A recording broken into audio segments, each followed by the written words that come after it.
Jerusalem. സമാധാനം എന്നാണ് Jerusalem എന്ന വാക്കിന്റെ അർത്ഥം. 5 മലകളുടെ മുകളിലായി സുരക്ഷിതമായി നിലനിൽക്കുന്ന സ്ഥലമാണ് ജെറുസലേം. ദൈവം തെരഞ്ഞെടുത്ത സ്ഥലം. എന്നാൽ നമുക്ക് ജെറുസലേം കണ്ണുനീരിന്റെയും ഹൃദയ നൊമ്പരത്തിന്റെയും സ്ഥലമാണ്. നമ്മുടെ ദൈവവും നമ്മുടെ യാഹ്വേയുമായ നമ്മുടെ ജീവിക്കുന്ന കർത്താവിനെ അപമാനിച്ച സ്ഥലം, നമ്മുടെ ജീവിക്കുന്ന യേശുവിനെ മുൾമുടി വെച്ചുകൊടുത്ത സ്ഥലം, നമ്മുടെ ജീവിക്കുന്ന കർത്താവിൻ്റെ ദേഹം മുഴുവൻ ചാട്ടവാർ കൊണ്ട് അടിച്ച സ്ഥലം, കുരിശിൽ കിടന്ന് പ്രാണവേദനയോടെ ആകാശത്തേക്ക് നോക്കി നിലവിളിച്ച ജെറുസലേം. സമാധാനം എന്ന വാക്ക്. യേശു പറയുന്നു, ജെറുസലേമേ, നീ ആക്രമിക്കപ്പെടും, നീ കരയും. നിന്റെ പേരിൽ സമാധാനം എന്നാണെങ്കിലും നീ കരയുന്ന ദിവസം കടന്നു വരുന്നു. ജെറുസലേമിനെ കുറിച്ച് ഞാൻ നിങ്ങളോട് പ്രസംഗിക്കുമ്പോൾ ജെറുസലേമിന്റെ ആദ്യത്തെ ഒരു കഥ പറയുവാൻ ഞാൻ ആഗ്രഹിക്കുകയാണ്. ജെറുസലേമിനെ കുറിച്ച് എൻ്റെ നാവിൽ ആദ്യം വരുന്നത് അബ്രാമിന്റെ കാലത്തെ ജെറുസലേമിനെയാണ്.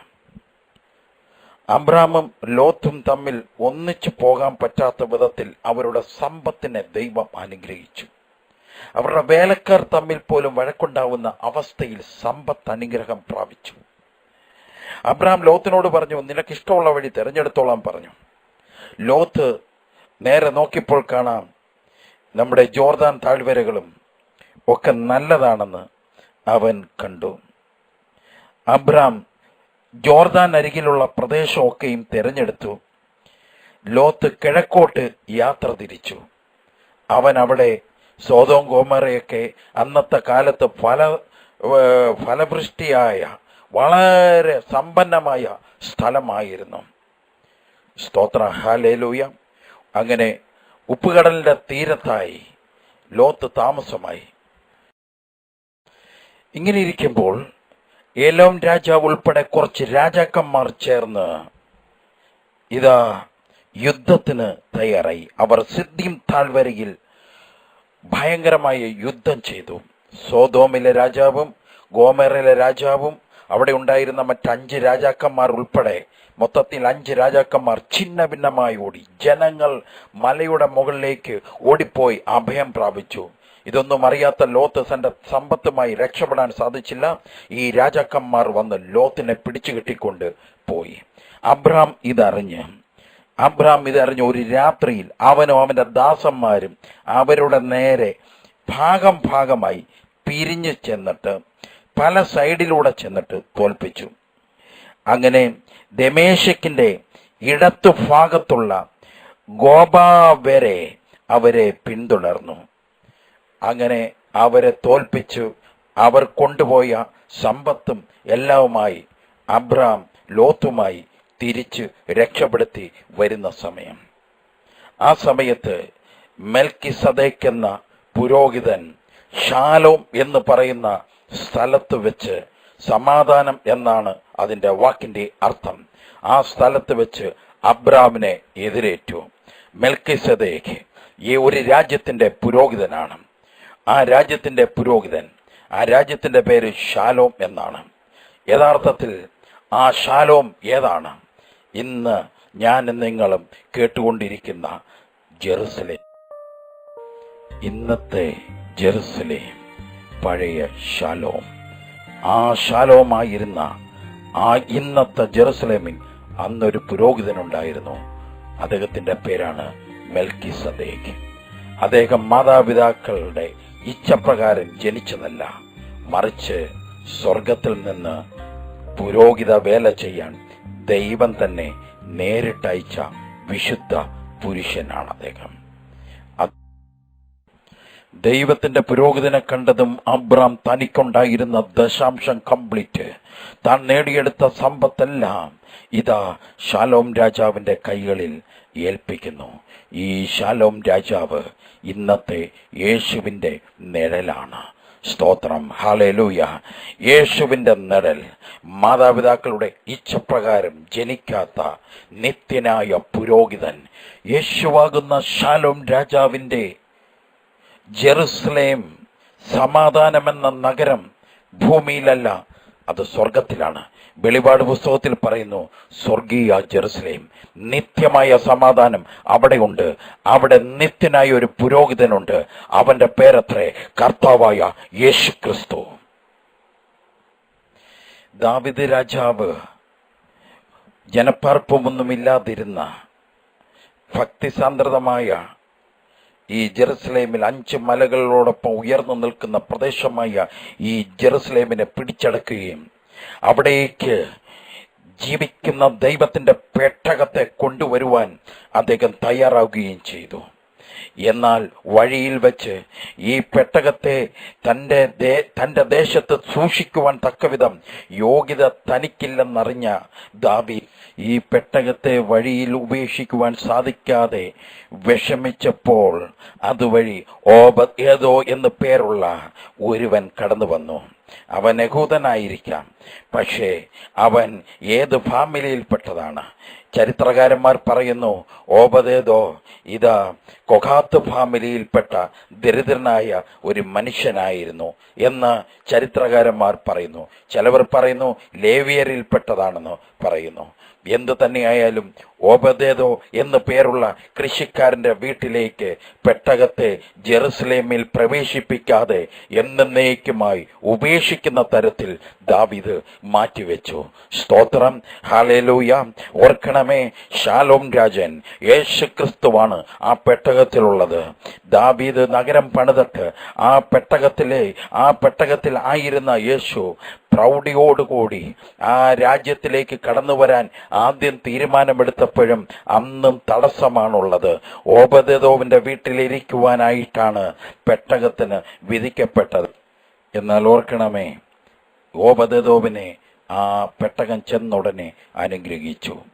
പുരോഹിതരും ശക്തിയേറിയ കൊഹാത്ത് ഫാമിലിയെല്ലാം ജെറുസലേമിൽ ഉള്ളപ്പോൾ പെട്ടകം ഇതാ ഒരു പാവപ്പെട്ടവനെ അനുഗ്രഹിച്ചു കൊണ്ടിരിക്കുന്നു. ആരാണോ സ്വീകരിക്കുന്നത് അവനെ അനുഗ്രഹിക്കും. നിയമാനുഷ്ഠാനങ്ങളിലല്ല, കർമ്മങ്ങളിലല്ല, സ്വീകരണത്തിലൂടെയാണ് അനുഗ്രഹം ഇറങ്ങുന്നതെന്ന് ദൈവം ദാവീദിന്റെ കാലത്തെ തെളിയിച്ചുകൊണ്ടിരിക്കുക. നീ ദൈവത്തെ ആരാധിച്ചാൽ, നീ ദൈവത്തെ വണങ്ങിയാൽ, നീ ദൈവത്തിന്റെ മുമ്പിൽ സമർപ്പിച്ചാൽ ഒരു നിയമവും ദൈവം നോക്കത്തില്ല, നീ ആരാണെന്ന് നോക്കത്തില്ല. ദൈവം നിന്നെ അനുഗ്രഹിച്ചുകൊണ്ടേയിരിക്കും, ദൈവം നിന്നെ ഉയർത്തിക്കൊണ്ടേയിരിക്കും, ദൈവം നിന്നെ ബലപ്പെടുത്തിക്കൊണ്ടേയിരിക്കും. ഹല്ലേലൂയ. യേശു ആകുന്ന പേടകം ജെറുസലേമിൽ എടുക്കപ്പെട്ടില്ല, തള്ളിക്കളഞ്ഞു. യേശുവാകുന്ന പേടകം ഇപ്പോൾ ഒലിവുമലയിൽ ആയിരിക്കുകയാണ്. യേശുവാകുന്ന പെട്ടകം ഒലിവുമലയിൽ തന്റെ ശിഷ്യരോട് ഒത്ത് പ്രാർത്ഥനയിൽ ചെലവഴിച്ചുകൊണ്ടിരിക്കുക. അനുഗ്രഹമിത 12 പേരിലേക്ക് ഇറങ്ങുവാൻ തക്കവിധം ശക്തമായി നിൽക്കുന്നു. ഓബദേദോവിനെ അനുഗ്രഹിച്ച പെട്ടകമേ, ഇന്ന് ഒരാളൊഴികെ ബാക്കി 11 പേരിലേക്ക് അനുഗ്രഹം ഒഴുകാൻ പോകുകയാണ്. ഓബദേദോവിനെ ഇതാ ദൈവം തന്റെ ഭൗതിക സമ്പത്ത് കൊണ്ടാണ് അനുഗ്രഹിച്ചതെങ്കിൽ ഇതാ പുതിയ നിയമത്തിന്റെ ശാലോം രാജൻ, ഇതാ ജെറുസലേമിൽ നിന്ന് അകറ്റപ്പെട്ട ശാലോം രാജൻ 11 പേരെ അനുഗ്രഹിക്കാൻ പോകുന്നത് പരിശുദ്ധാത്മാവിനെ കൊണ്ടാണ്.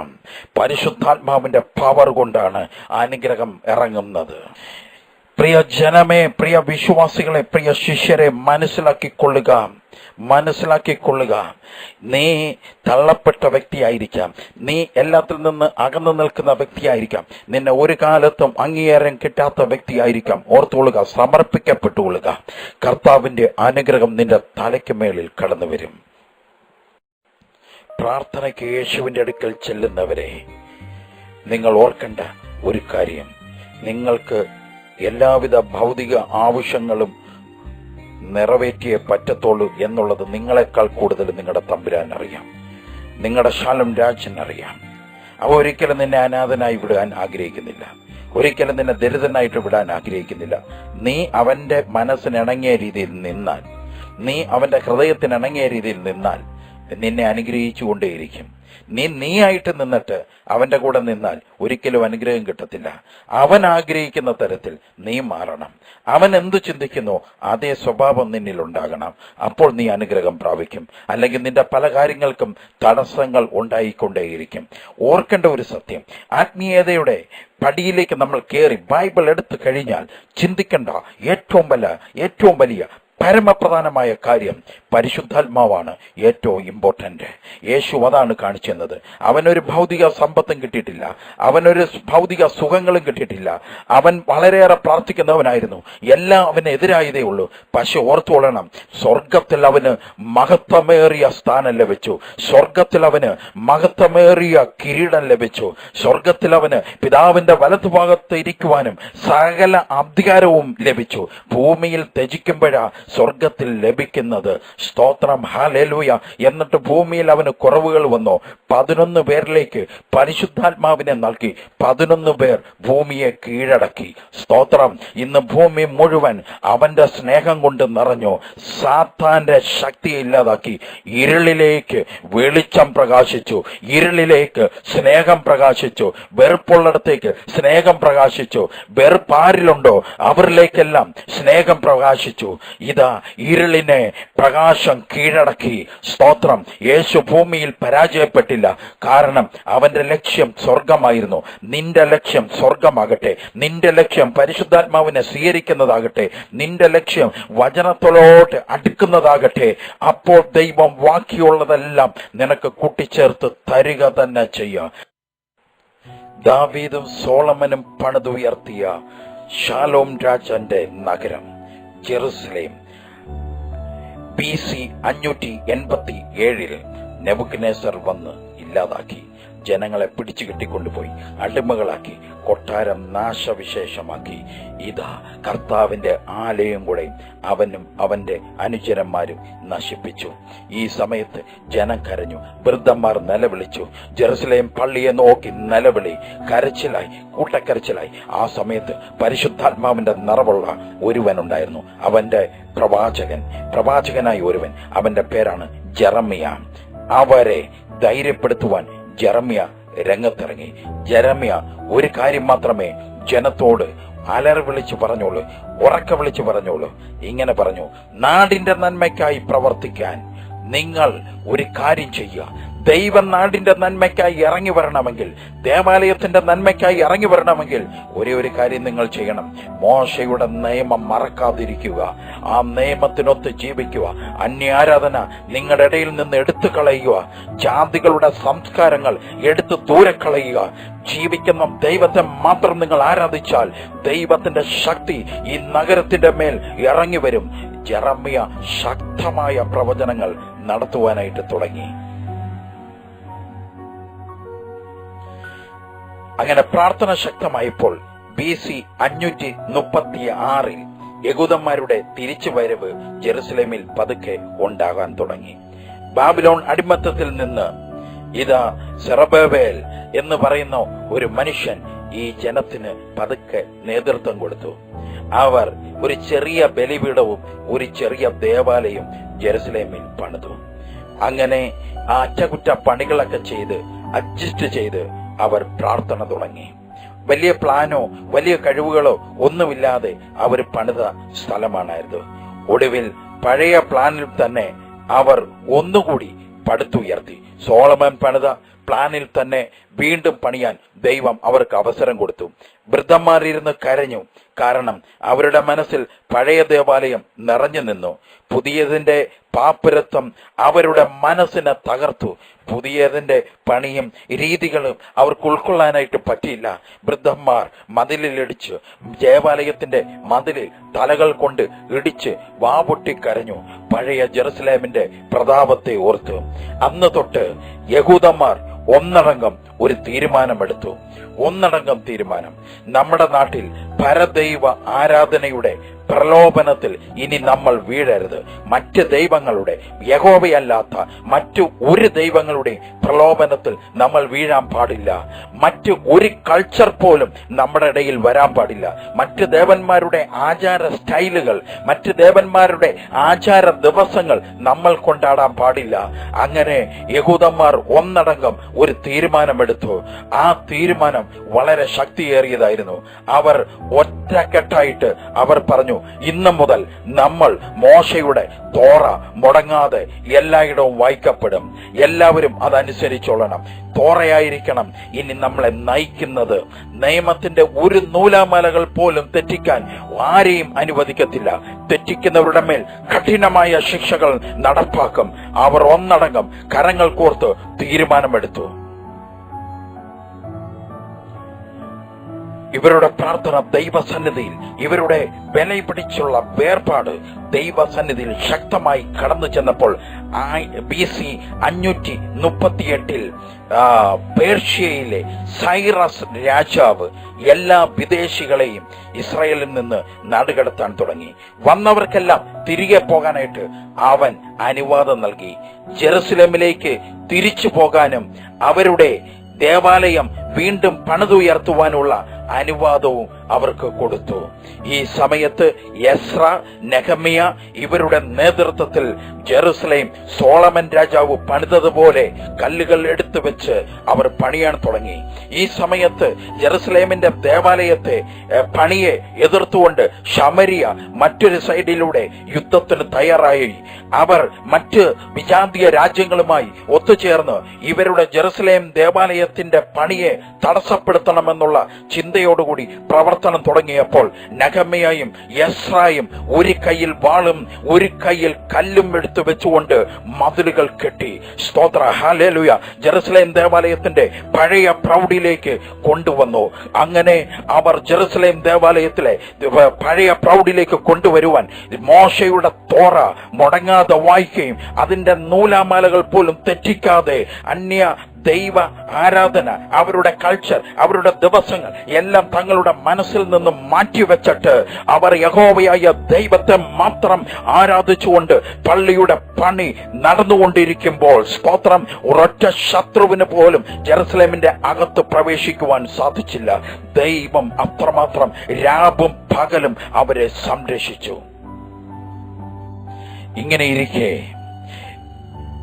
ക്രിസ്തുവിന് മുമ്പ് 333 യവന ഗ്രീക്ക് ആൾക്കാർ ജെറുസലേമും സകലങ്ങളും കീഴടക്കുകയും അവർ ജെറുസലേമിലേക്ക് യഹൂദന്മാർക്ക് കൂടുതൽ സ്വാതന്ത്ര്യം നൽകുകയും ചെയ്തു. അങ്ങനെ ജെറുസലേം ദേവാലയം കൂടുതൽ കൂടുതൽ ശക്തമായി, ജെറുസലേം നഗരങ്ങൾ കൂടുതൽ കൂടുതൽ ബലവത്തായി. അവിടെയെല്ലാം കെട്ടിടങ്ങൾ വന്നു, അവിടെയെല്ലാം സമ്പത്ത് കടന്നു വരാൻ തുടങ്ങി, അവിടെ ആരാധന വർദ്ധിക്കുവാൻ തുടങ്ങി. ഈ സമയത്ത് ഈ ക്രിസ്തുവിന് മുമ്പ് 63 കൊല്ലങ്ങൾക്ക് മുമ്പ് സീസർ, റോമക്കാർ വന്ന് നഗരം കീഴടക്കുന്നു.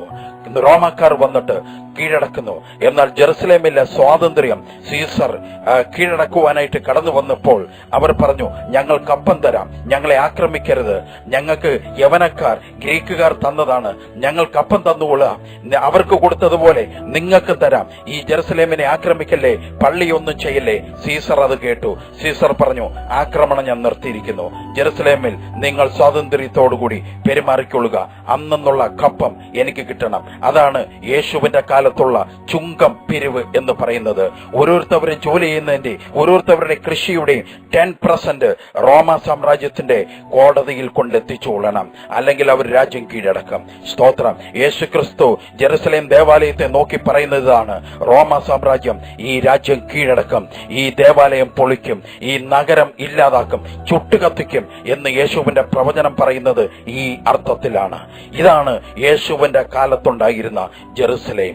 ഈ ജെറുസലേമാണ് ജീവിക്കുന്ന ദൈവം ഇത്രയും ചെയ്തു കൊടുത്ത്, ഇത്രയും അനുഗ്രഹം ചെയ്തു കൊടുത്ത്, ആ ദൈവത്തെ അവർ പുച്ഛിച്ച്, അവർ ആ ദൈവത്തെ വെറും ഒരു കൃമിയെ പോലെ കണക്കൂട്ടി, ഒരു അടിമയെ പോലെ കണക്കൂട്ടി, ഒരു ആദരവ് പോലും കൊടുക്കാതെ ആ ദൈവത്തെ അവർ ജെറുസലേമിൽ നിന്ന് പുറത്താക്കി. ആ ദൈവം ഇന്ന് ഒലിവുമലയിൽ ആയിരിക്കുകയാണ്.